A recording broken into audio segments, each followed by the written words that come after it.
Councillor Terry referred to my experience on the county council, which for those members who haven't heard, we used to get regularly bombarded by various pressure groups and people, and then, because there was no overall control of the county council, for my sins I was party spokesman for planning and transport, which meant I had to sit there with Councillor Hockley and a Labour representative hearing all these representatives from members of the public, and when they'd finished and they were all sitting in their group rooms drinking tea and eating biscuits, thoroughly enjoying themselves, as soon as the public speakers had stopped tirades against the councillors, motion started and they all came in. So, please Chairman, let's not go down that route. Last night I was at the North Somerset Council meeting and I just refreshed myself by the item on the agenda there. Public participation, petitions and deputations.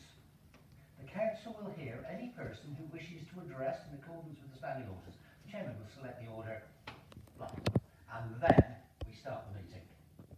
And I think there's merit in that, Chairman, but I do take on board what Councillor Terry is saying.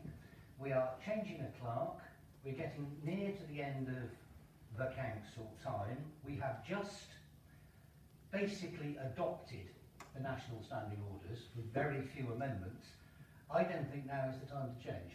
I have an awful lot of sympathy with what Councillor Clark is saying, and I think if in a couple of months' time things haven't sorted themselves out, perhaps we revisit this issue.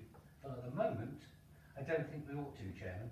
And I can't help thinking there's an awful lot of straw indignation about this entire issue. Because if you remember, when these standing orders were tabled, I asked specifically that they lay on the table for a month cycle, so that the vociferous members of the public who regularly turn up to these meetings and try and hold us to account on issues can clearly read them and make representations to the committee. One person did that, Chairman.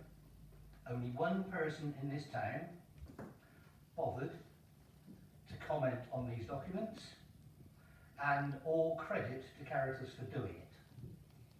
His comments were then considered by the committee, and I believe not taken on board, but at least they were considered.